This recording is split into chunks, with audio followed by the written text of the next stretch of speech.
Welcome, ladies and gentlemen, to episode 3 of the Whole Lotta Sports podcast. Thank you for joining us on this wonderful Wednesday afternoon. I'm here with my co-host Daniel. Anything you want to say, Daniel? Morning, everybody.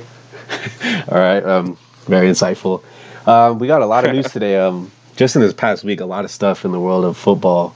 Let's start with the one that just happened, really the most controversial in a while. Kareem Hunt. He just went to the Browns. Surprisingly, just out of nowhere, Kareem Hunt went quiet after he got released. No one really heard from him for a while. And then just a couple days ago, the Browns pick him up. What do you got, Daniel? What do you got on this? None much. I mean, his incident wasn't as bad as the Ray Rice one or the Adrian Peterson one. Definitely. So, I think it does make the Browns look bad, but looking at what they have and his situation isn't as bad as Reuben Foster's. I think it's a good pickup by the Browns. Kareem Hunt, he's young, he's good. If their line can get straight in this offseason, I think the Browns are scary. Oh yeah, very scary. Before they fired Hugh Jackson, they went 2-5-1, so not that great. And then they bring in Greg Williams. He comes in as the interim head coach for the year. He goes 5-3. You know, Baker Mayfield breaks the rookie record for touchdowns, by a rookie quarterback. And then they actually did have a little case to maybe push for that last wild card spot, but they couldn't. Nick Chubb too in that backfield. He had a career year. He had a really quiet year, almost 1,000 yards, 8 touchdowns. And now with Kareem Hunt in that backfield, they got a nice two-headed monster. Wide receivers Jarvis Landry, Antonio Callaway, who's really developing to be one of the best route runners. David Njoku, a good strong tight end. And then now they've just added. He led the league 2 years ago. He led the league in rushing. So this Kareem Hunt. I think it's a really good pickup. The Browns now they're looking like a really decent team now. They could push for definitely a wild card spot next year if Freddie Kitchens is a good replacement for Greg Williams and all that. But moving on to the next the AFC North rival, the Ravens. They just traded Joe Flacco today. He's a Bronco now, which is pretty crazy. Thinking just a completely random team, and they got him for a 4th-round pick too, which I think is kind of worth it because Joe Flacco, in my opinion, he's a big fluke. Had that one Super Bowl season. Ray Lewis. I like to say Ray Lewis took him there, but Joe Flacco got the MVP and everything. But what do you got, Daniel? What do you got on this? I don't think Joe Flacco's a terrible quarterback. He's easily better than Bortles and, Tannehill. Tannehill's all right, but, Joe Flacco's one of those, he could maybe take us to the playoffs, but we won't have a losing season kind of quarterback. Yeah, I feel like he's just he barely pushes you, just average. He pushes you to average. Yeah. He's just there to play football, checks. He's not really we're going to go to the Super Bowl. But, they do have a young star in Lamar Jackson, but the Broncos did need him, so, they could have gotten something better than what they got. Maybe a 3rd-round pick, but... Yeah, and then now that leaves Case Keenum. He's on they signed him for a 2-year deal. He's on his contract year now for next season. He's going to fight. He's definitely going to fight for that spot for Joe Flacco for starting job. And who knows, maybe if he doesn't, he's going to stay a backup, and we're never going to hear from Case Keenum again. Or he does take the spot from Joe Flacco, and he continues to be an average quarterback. Because I think they're pretty much the same quarterback, Case Keenum and Joe Flacco. Each had one single good year, and then that's it. That's all we ever heard of them. Joe Flacco did take them to the playoffs a couple years. Yeah, he did. For a couple years. Yeah, but good. Case Keenum had one flash with the Vikings, and how did they win? Off that terrible play? Miracle. Off that terrible play. So, Case Keenum was a 1 year and done. Mm-hmm. And then I don't think they wanted to re-sign him, so I think that's why he went to the Denver Broncos. But, he was a one and done. Yeah, that was his one good season. Now he's just terrible on the Broncos. So this was a good move by the Broncos to pick up Joe Flacco, because I'm pretty sure Joe Flacco can do better than Case Keenum. Yeah, definitely. But that leaves Lamar Jackson. That leaves him as the undisputed leader of this offense now. When you think about their quarterback room right now, it's actually pretty interesting. It's him and RG3. So, RG3 is not young, but he's not old.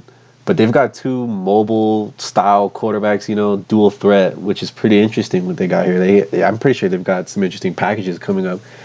But yeah, I'm actually really excited for, me being a Steelers fan, I don't like it, but being a football fan, I'm really excited for what the Ravens are going to do.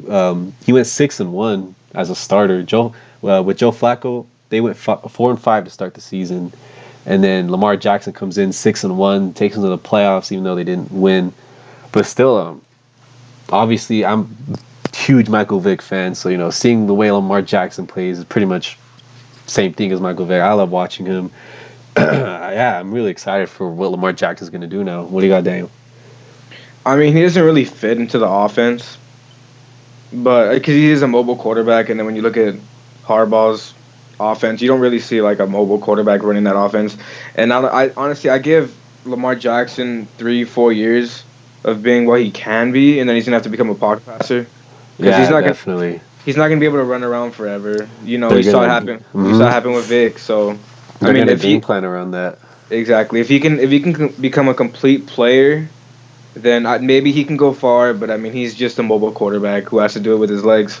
Yeah, he definitely needs to develop more and get better at his passing. He's got a cannon, but he doesn't really know how to aim that thing. Maybe he could be. Maybe we're seeing like the next Cam Newton. A good passer, a good runner, but you don't know. I do agree with that John Harbaugh system.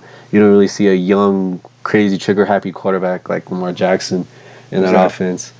Final thing. This one's definitely, I'd say, almost as big as the Anthony Davis talks. Antonio Brown. This really hurts me to the core, being a Steelers fan, seeing one of the best wide receivers of this generation, want to leave our team.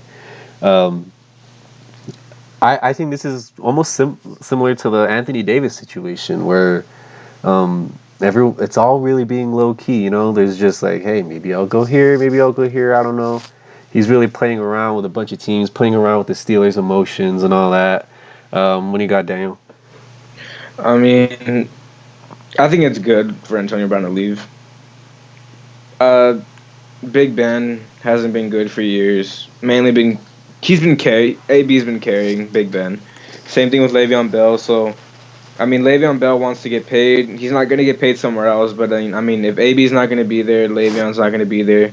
They only have Juju right now, no other really receivers. James Conner isn't what people thought he was going to be. He's just a decent running back. Same thing with Lindsey from the Broncos. That's how I see Conner.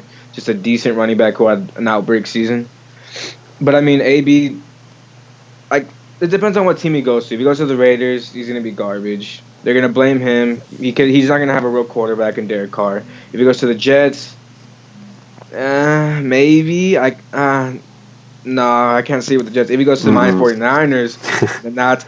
I'm not saying that because I'm a 49er fan. I just think he has a good chance to shine because they have Matt Breida, Jerick McKinnon, George Kittle, who just broke the record for most tight end receiving yards in his second season. You have Dante Pettis, Marquise Goodwin. I mean, we have a chance to be the Chiefs of the NFC. Yeah, I agree. The 49ers are probably his best option to land at because they've got such young talent. Jimmy Garoppolo is going to come back. We'll see. Maybe he could bounce back. Just with the way Jimmy Garoppolo was playing when they first picked him up. Now just imagine that with Antonio Brown. He's a star, man. Jimmy Garoppolo has a chance to be a stud in this league. It's just you have to surround him with good players, so that way he has more time to throw the ball, and he's going to be the next big thing. Yeah, I completely agree. Other spots for Antonio Brown, I'm gonna throw some teams off you. See what you think. The Bills. What do you think about Antonio Brown and the Bills? Waste of talent. Waste of a year. He'll be the Megatron of the Bills. He'll just be there wasting his time. That's a good comparison. I mean, Josh Allen. Yeah, he was low key coming up around the second half of last season. He was putting up some crazy highlights, but definitely he'd be the only good player on that team. What about the Colts? Colts, he could shine on the Colts easily. There's no doubt about it. Andrew Luck coming off a bounce back year. I mean, Mac, their running back, did decent last year. They got Quentin Nelson, a big step up for the line. Oh, yeah, definitely. You got T.Y. Hilton on the other side. So, I mean, and they got Leonard on defense. If their defense can be solid, like, like who did they play? No, was it no? Yeah, who did the Colts play in the playoffs when like their defense was just outstanding, or was it the Chiefs? They only play the Chargers and the Texans.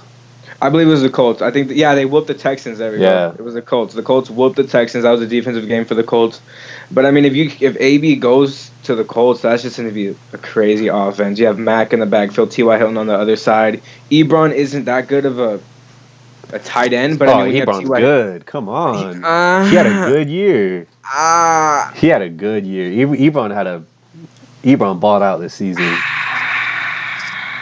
Anyways, I'm taking. I mean, yeah, Ebron can have another good season if Brown goes there because obviously you can't cover Ty and Brown. So yeah. I mean, yeah, that'd be a good spot for him. That'd be like going to the 49ers, but with not that like.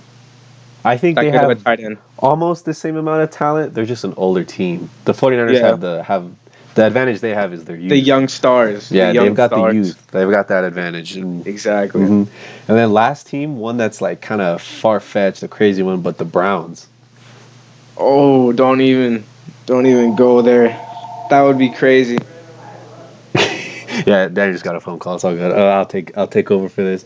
But the Browns, that would be crazy. Jarvis Landry didn't have a breakout season like we expected him to, but Jarvis Landry, Antonio Callaway, who in my opinion is kind of like a mini version of Antonio Brown, they kind of that would be a good yin and yang. They'd be pretty good. They got David Njoku, who's a really big tight end, who's really doing his thing, and then we all know Baker Mayfield broke the rookie quarterback touchdown record and all that. Yeah, that's pretty much all we could say about it. Little quick episode, got some quick NFL topics coming in. Yeah, Daniel's had to go do his thing, but he's back here. Yeah, sorry, that was Stephen A. Smith trying to book me for Undisputed. Anyways, yeah, sorry, business calls, but yeah, like to the Browns. I mean, the Browns do have a lot of picks that they could trade. They got a young star in Baker Mayfield, Nick Chubb, David Njoku, and then their defense, Myles Garrett's coming into his own. I mean, if Brown went there, that would just honestly. As much as I want to see him on the 49ers, I would love to see him on the Browns. I want to see the Browns shine next season. Mm-hmm. But yeah, that's going to conclude this episode 3, the WLS podcast. Taking a little break from the NBA talk and, do our football, another one of our big specialties. I'd like to thank you guys for watching. Like, comment, subscribe. Comment any topics you want us to talk about in future episodes. Anything you want to say, Daniel? No, just keep supporting. All right. Thank you guys for watching.